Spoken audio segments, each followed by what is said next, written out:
Hello, my name is Shirley Self, and I'm here to talk astrology. And today I wanted to talk about the sun and the moon. So I brought out the Kabbalah. This is my Kabbalah. I've got the planets in their places. And here's the sun right in the middle, and the moon right down here. So everything down here, everything here is dual. Everything here is dual, including the gods. The original impulse for whatever this is the birth of, the original impulse, Pluto up there, and Neptune, the wherewithal to do whatever is planned. So everything here is dual. This is, when you pray to the one God, he's back there. That one God is back there. The gods here are many. So this is a picture of conflict.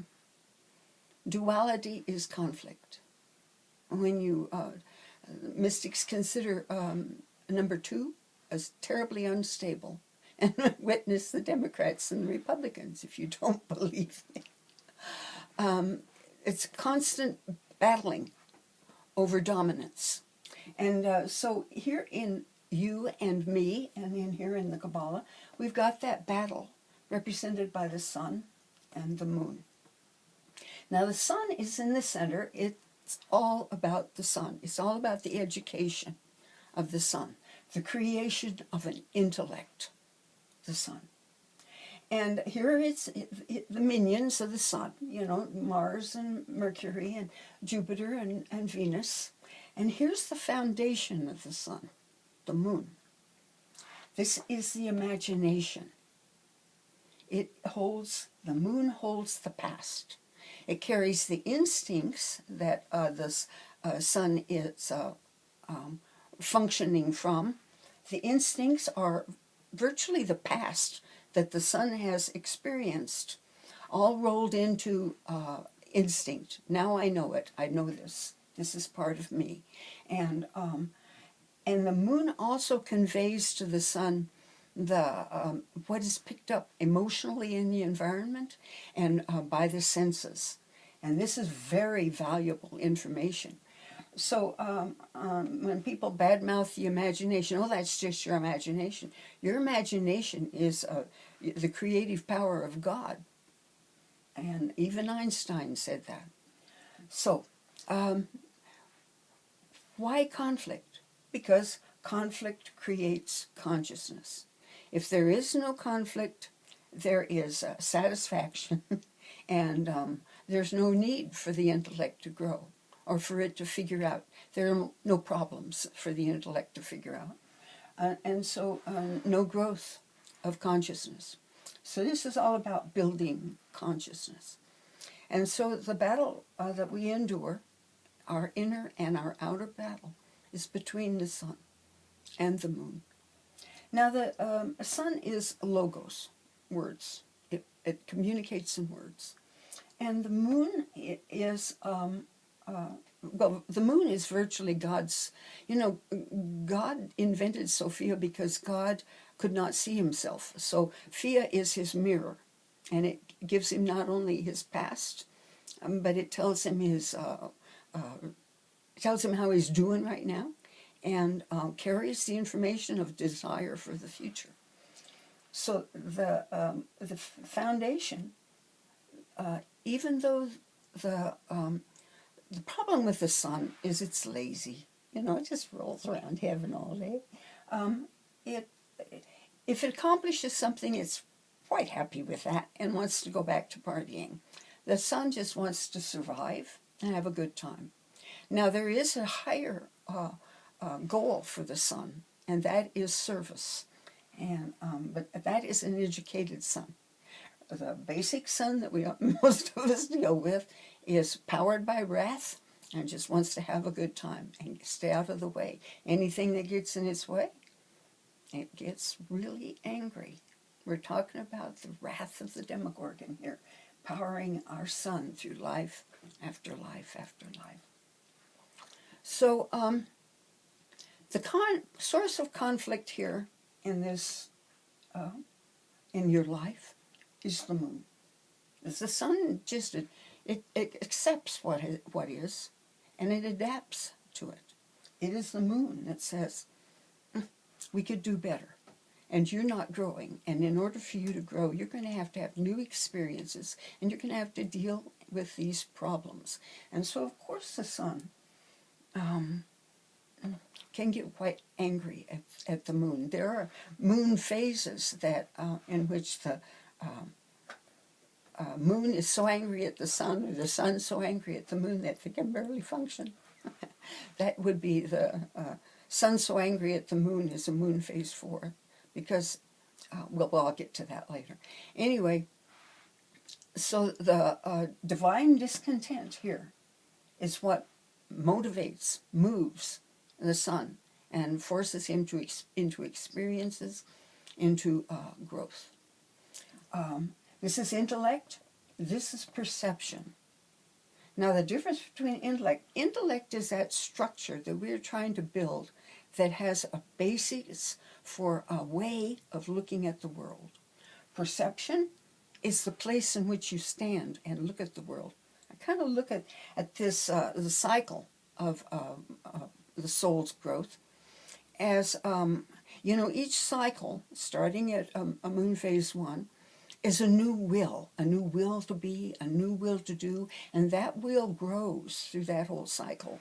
And the way I look at that is one's own perception, one's own unique perception, stands in the middle of its circle. And first it faces moon phase 1, and then moon phase 2, and experiences and experiences and experiences from this one goal, this one soul. So, and that's the way the soul grows, is through experience. And the moon is, so the sun will have an experience. He'll go home, and the moon will say, and then you said, what? To who? The moon will go over everything, demand that the sun pay attention and learn. And strive to do better, perhaps. So our imagination is, our ability to create. It is not the intellect that creates. It is the imagination that creates. So let me see, what else do I want to tell you? Okay, Bruce. So the language of the sun, is words. The language of the moon is symbols, myth. And so it behooves the sun. The sun has to learn the language of the moon. I am in a moon phase 14, which is very active in using the creative imagination, in exploring the creative imagination. And I have learned, because my sun is, my Mercury is very, very afflicted. It is not only conjunct the sun, it is in opposition to Pluto and the moon and square Saturn. So this Mercury is frightened and would just soon hide out and does not want to do anything, thank you. It is safest at home, and I have to deal with that. And so when I want to make a choice, or do I want to go here, or do I want to buy that, I close my eyes and see myself doing one or the other. If it says, let's go to Italy, that's the logos talking, that's words. What is the moon saying? So close your eyes and see if you are going to Italy, or if you're just going to go downtown and go shop at the bookstore. Because what I see myself doing is the imagination, is the information from instincts and emotion and senses. And so it behooves the sun to learn the language of the moon. I could recommend a dream journal. I don't know that I could have functioned through my life without my dream journal. And I certainly could not have written my book without my dreams, because I started writing the book let me show you the book. Yes, it is being published. It will be published without this notice on it, not for resale. This is my copy. So it is in the process of being published. Soon it will be out on Amazon. So I started the book in, I think, 2001. And but in the early 80s, I started having these dreams that I could not figure out. They were I wrote them down, and and when I started the book, after I got into the book, suddenly these dreams became very interesting to me, because especially the dreams about the third quarter, about the intellect, the air quarter, the quarter of the creation of the king. The intellect, that is Yeats' term for the creation of the intellect, is the crowning and seating of the king. So keep a dream journal. Pay attention to what your moon says, your imagination says, because it will guide you through life. Now, understand the sun doesn't want to do anything. It is, I kind of see it as a redneck. Oh, I've done that. I don't want to do anything else. It's the moon that says, get up and try this. Get up, and this is a goal. The moon knows your goal. The moon knows the ultimate goal that is held in the daemon's mind. And so the moon is striving to get you out there and to do your thing. And remember, the sun is powered by the Demogorgon, by wrath. And the sun can get really angry at the emotions and just turn his back on them. Wrath, it just wants to survive and have a good time. So that energy just is into surviving, and it is dangerous. Survival energy is, I've known people who are simply grateful that they survived, and that's what they're running on it. And I don't really trust them to have my best interest in mind. Anyway, so let's see what else I need to tell you about the sun and the moon. So the sun grows wise, and it listens to the moon, because the moon will go over and over and over and stuff until the sun picks up on what the meaning of the thing. The moon will tell you the meaning of experiences. So let's, the sun and the moon, the interaction between the sun and the moon, the system here, the system of the education of the soul, is all about the conflict between the sun and the moon. So in certain areas, the sun and the moon are pretty much together. Their focus is the same. When that focus changes, those are crisis phases. So let's talk about the phases. Over here at moon phase 1, the sun and the moon have been together since here. And here's where they split. And the sun turns out, and the moon stays or turned inward. Now, what does that mean? That means the sun is out there saying, what can I do? And I want to, and moon phase 4 just wants to be a good old boy, just wants to have friends. And the moon will give it, harass it, because the moon knows what the sun is supposed to be doing out there. And it is supposed to be telling the truth, because that's one of its talents, one of its real talents. And exploring some real desire. It's just a wisdom of desire. And so the moon is turned inward as to what does this soul require right now.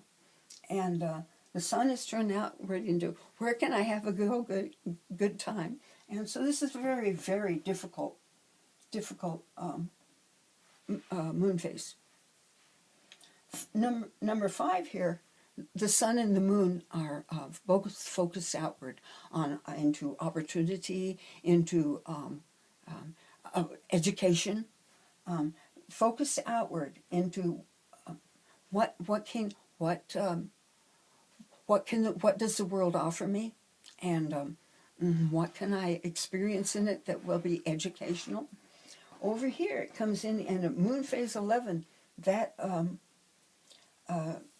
some invasion of personal space, like a rape, for instance, will drive the moon into the power chakra, and there it will discover that it will discover its own unique powers of God, spiritual powers that are in everyone and are unconscious until moon phase 11. And they have to become conscious at moon phase 11 because the poor sun is just lost. The moon is driven into, the moon knows what it's doing all of a sudden. It has been driven into the gut, and it is laying with it's called Persephone, that inner knowledge of one's own spiritual powers and an ability to access those spiritual powers. And the sun in moon phase 11 will have to wander through the earth until it finally figures out to sit down, shut up, and listen, because the moon will communicate with, but the sun has to make that contact. All of a sudden it has to go from attending to the opportunities and its own status out in the world, and you see it is in Leo,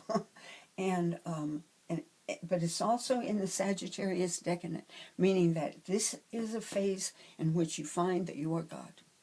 You find your own contact with your own godlike creativity. And that's the difficulty of phase 11. Phase 12 is, phase 12 has to be told over and over. Pay attention to the inside. Pay attention to what's inside, because it's the sun and the moon have to come together inside to become exceedingly powerful, to become exceedingly creative. And so what has to become important for the sun in phase 12 is not what's out there, but what's inside. What power do I have? What goal do I have? How do I bring this forth? And so these phases then are inward turned into what capacity do I have, and what do I yearn to express and to explore in the world. And you come up here to 18, and the sun turns outward into what's out there that I am interested in.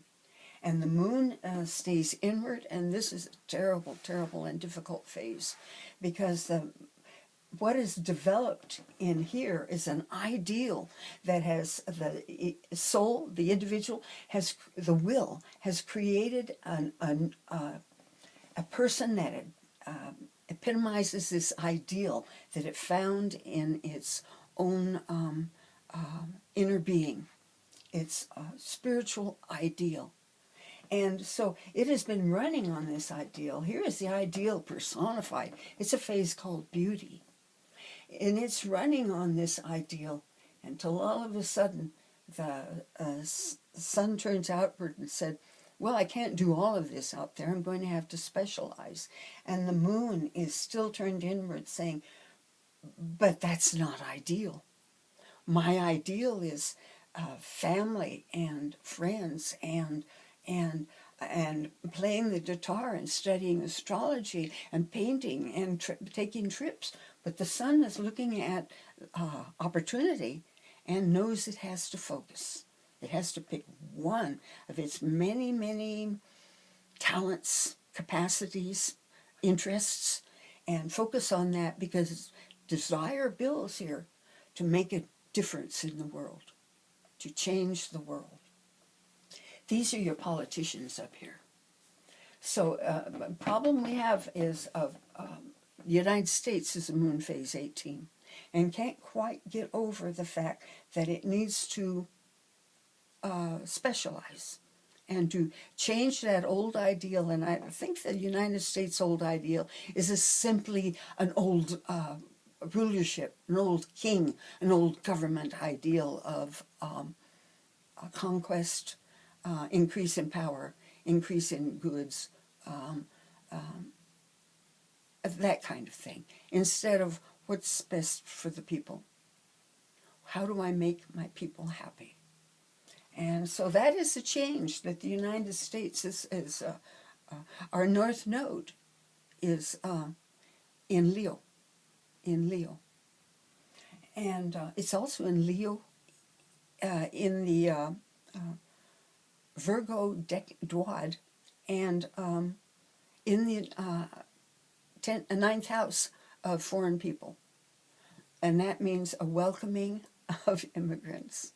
Yeah, we don't. We've got the South Node in Aquarius in the third, and I'm here, and I don't want to share with you. Go away. So anyway, at moon phase 19, a wonderful thing happens. The moon switches its attention to outward opportunity, job, problem, goal, and so that the sun and the moon are together, and this is a very powerful phase, as is moon phase 5. Very powerful phase. And moon phase 19's make a change in the world. They're powerful people. They need to focus out into the world. As these people focus on the personal, they tend to become, they tend to be destructive because they are such an overwhelming. They're D9 caterpillars. They don't have a light touch. There, I said it. Okay, so these people here from 19 on are focused out until comes to 25, and 25 the sun is still focused out, but the moon turns inward. It is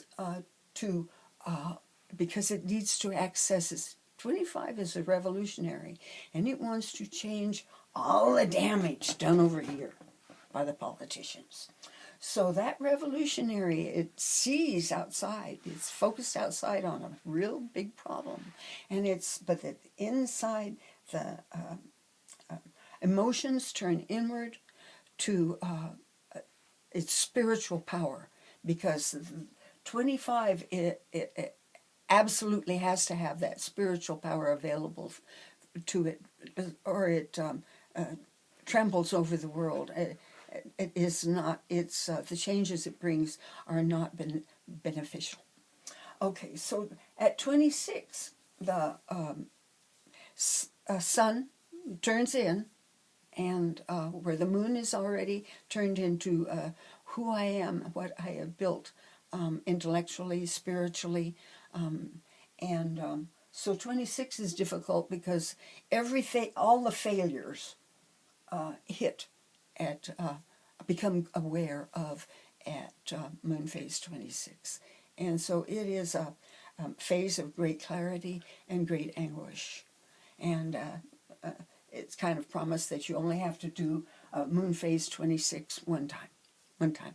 Any place else, you can do a couple or three of them, because your daemon can be kind of picky about what accomplishments you are to attain this life.